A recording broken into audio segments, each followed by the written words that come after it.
Kan kebangetan. Enaknya DC kayak gini diapain?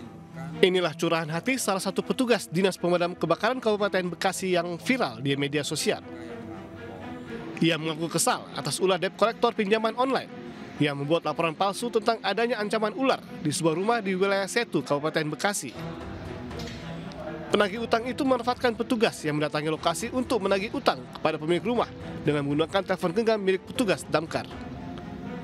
Hal ini membuat petugas damkar kesal lantaran diperdaya penagih utang yang seolah-olah adalah pemilik rumah yang terancam dengan keberadaan ular. Kita berharap jangan sampai terulang lagi dan kita juga minta bantuan dari pihak yang terkait untuk menindaklanjuti karena ini kita urgensinya untuk kedaruratan dan bahaya dan kedaruratan cuma dimanfaatkan oleh DC pinjol. Ulah penagih utang pinjol seperti ini bukan kali pertama. Dalam kurun waktu 3 bulan terakhir, petugas sudah 3 kali mengalami hal yang sama.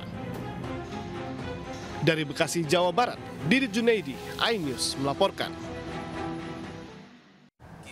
Kita akan ke informasi lainnya, pemirsa. 75 pelajar mulai melakukan simulasi sekolah rakyat rintisan di Sentra Handayani Jakarta Cipayung, Jakarta Timur. Seluruh siswa nantinya akan dibagi menjadi 3 rombongan belajar yang terdiri dari 25 siswa.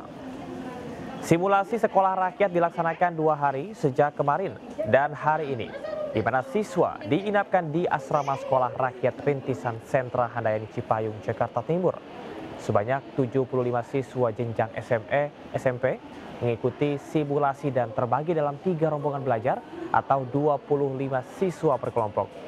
Sementara proses belajar mengajar nantinya akan mulai efektif dilaksanakan pada tanggal 14 Juli 2025. Sejumlah orang tua siswa mengaku sangat bersyukur karena membantu menempuh pendidikan lanjutan yang diinisiasi oleh pemerintah.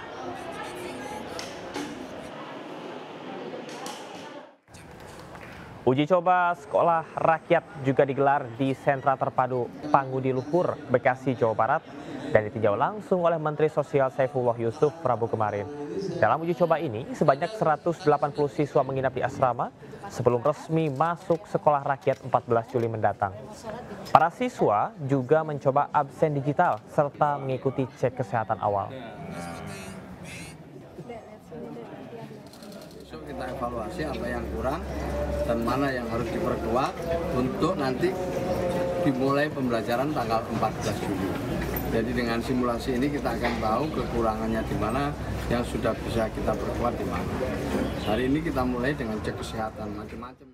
Sementara di Pandeglang, Banten, memasuki tahun ajaran baru 2025-2026, SDN Kraton 5 tak memiliki siswa baru yang mendaftar. Hal tersebut buntut isu sekolah akan ditutup serta kondisi sekolah yang dinilai tidak layak.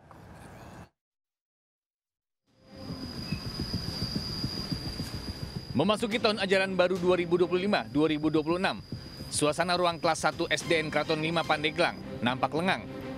Tak ada satupun siswa baru yang mendaftar di sekolah ini. Bahkan dari kelas 2 hingga kelas 6 hanya diisi oleh sebanyak 36 orang siswa saja. Sementara pada tahun 2024 lalu, sekolah ini hanya mendapatkan siswa baru sebanyak 2 orang. Kepala sekolah menyatakan kondisi ini dampak adanya informasi sekolah akan ditutup hingga digabung, sehingga orang tua siswa memilih tak mau mendaftarkan anaknya. Selain itu, buruknya sarana dan prasarana di sekolah juga menjadi penyebab tidak adanya murid baru yang mendaftar. Sempat melihat ke sini kondisi sekolah ini yang seperti sekarang ini ya, kondisinya sangat memprihatinkan. Fasilitasnya sangat kurang gitu. Ya dari situ juga mungkin menilai ya siapa yang mau ke sekolah ke sini. Tati hanya berharap adanya perhatian khusus dari pemerintah daerah untuk sekolah ini. Dari Pandeglang, Banten, Iskandar Nasution, iNews melaporkan. Dipicu sengketa tanah, seorang bocah berusia 12 tahun di Indramayu, Jawa Barat digugat kakek kandungnya sendiri. Sidang gugatan masih berjalan di Pengadilan Negeri Indramayu.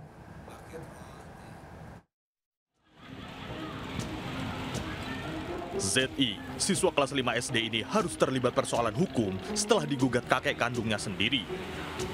Bocah berusia 12 tahun ini digugat lantaran perkara tanah warisan ayahnya Suparto yang meninggal 1 tahun lalu. Objek sengketa adalah rumah yang ditinggali ZI dan ibu kandungnya. Tanah tersebut diketahui milik ayah ZI. Tak terima tanah ditempati menantu dan cucunya, kakek ZI melayangkan gugatan ke pengadilan dan menggugat cucunya sendiri. Gara-gara sengketa tanah itu, hubungan keluarga yang semula harmonis berubah menjadi dingin. Keluarga mengaku terpukul atas kasus gugatan ini, terlebih tergugat merupakan bocah di bawah umur. Hingga kini kasus perebutan tanah itu masih disidangkan di Pengadilan Negeri Indramayu. Dari Indramayu, Jawa Barat, Toy Skandar, iNews melaporkan.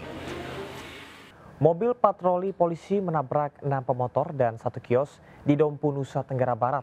Akibat kejadian ini, 6 pemotor terluka.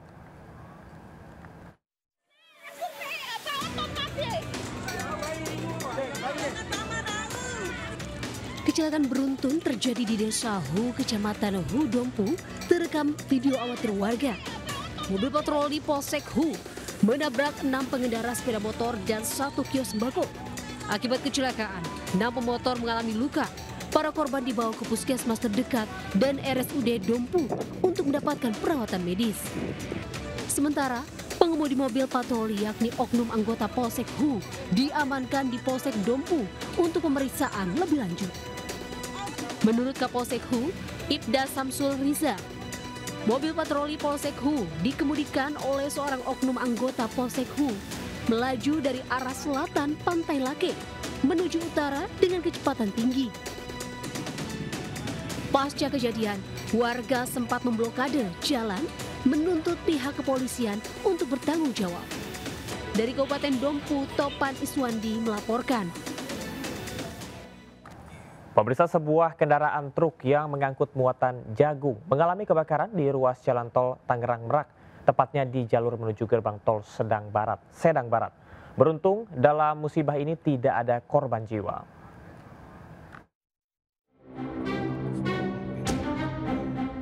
Asap tebal disertai kobaran api muncul dari truk yang berhenti di sisi ruas tol Tangerang Merak, tepatnya di jalur menuju gerbang tol Serang Barat.